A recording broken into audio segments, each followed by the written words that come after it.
एक इतना सुंदर संवाद शिव महापुराण में आता है। जिस समय पर भगवान देवादिदेव महादेव ने मंथन में निकला हुआ विष पी लिया और वो विष कंठ में उतर गया, वो विष। तब माँ आद्य शक्ति, माँ दुर्गा भवानी, माँ पार्वती जी को मालूम पड़ा कि मेरे पति ने, मेरे भोले बाबा ने विष पी लिया, विष धारण कर लिया मेरे शिव, विष पी लिया मेरे शिव।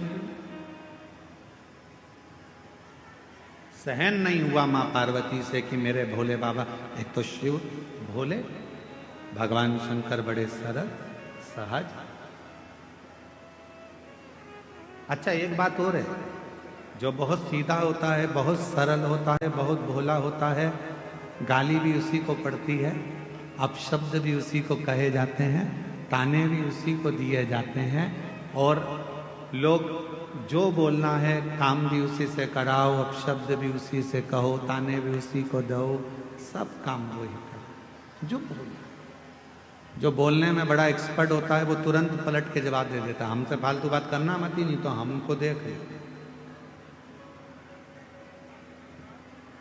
इसलिए आप लोगों से निवेदन है,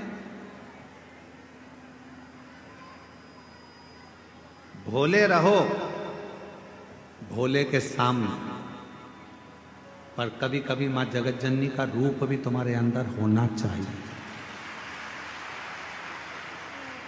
मां आद्य शक्ति की शक्ति तुम्हारे अंदर होना चाहिए।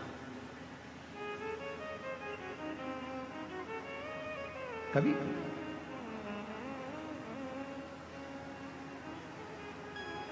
मंदिर जा रहे हो, शिवालय जा रहे हो, पूजन करने जा रहे हो, कोई आपको अगर पलट कर अपशब्द कह रहा है तो उसको जवाब देने की जवाबदारी आपकी।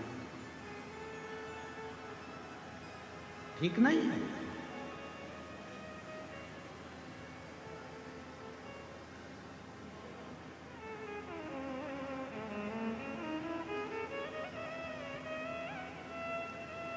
हम एक जगह पर सुन रहे थे तो किसी ने एक बात कही कि भगवान शंकर को पाने के लिए भोला होना पड़ता।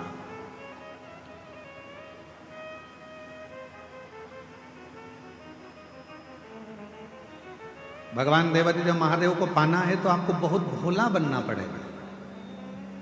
हम किसी के सुन रहे थे तो उन्होंने कहा, पर हम कहते हैं, ये व्यासपीठ कह रही है, शिव महापुराण कथा वर्णन कर रही है, इतना भी भोला ना बनिएगा कि लोग आपको चूना लगाकर चले जाए। भोले बनो, हम मना नहीं करेंगे, पर इतना भोला ना बनिएगा कि लोग आपको चूना लगा दें।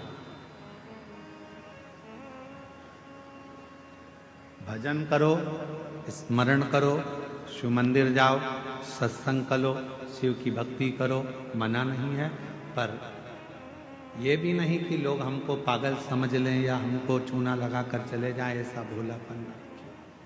भक्ति करो, मना नहीं। और भजन में जो सुख है, भजन में बस इतना याद रखना कि संपदा का सुख मत देखो, भजन में आप व्यवस्थाओं का सुख मत देखो। मेरी कई जीजियां यहाँ बैठी हैं, कई जीजा मेरे यहाँ बैठे हैं, कई बेटियां यहाँ बैठी हैं, कई बेटा यहाँ बैठे हैं, कई बुजुर्ग माँ बाप यहाँ पर बैठे हुए हैं, कई चैनल वालों ने, कई मीडिया वालों ने, कई पत्रकारों ने, सब ने पूछा कि यहाँ तुम्हें कैसा लग रहा है। सबने एक ही बात कही, यहाँ जैसा तो हमें स्वर्ग कहीं नहीं मिला जो हमने 7 दिन शिव पुराण में। फिर किसी ने पूछा कि तुम कहीं गई थी, तुम्हें कुछ मिला था शिव पुराण में, तुम कैसे आई हो? तो किसी ने कहा कि बस बाबा की कथा है, ये तो मालूम था, पहले ही मालूम था कि भीड़ बहुत आएगी, तो हम पहले से ही विचार बना कर गए थे कि भीड़ तो आएगी, व्यवस्था अपने को खुद करना है, अपना बिछाओ, अपना ओढ़ो, अपना खाओ, आनंद पाओ और हर हर। पर जो शिव महापुराण की कथा में, जो कुबेरेश्वर धाम से, ये कुबेर भंडारी की भूमि से ये शिव महापुराण की कथा जब किसी नगर में, किसी गांव में किसी क्षेत्र में, किसी खेड़े में, किसी कॉलोनी में, किसी सोसाइटी में, ये कुबेरेश्वर बाबा की ये पोथी जो कुबेर धाम से चलती है, सीहोर से चलती है, कुबेरेश्वर बाबा के दरवाजे से चलती है, तो ये लेने नहीं, तुम्हारे पास में देने के लिए आती है भंडार भरने।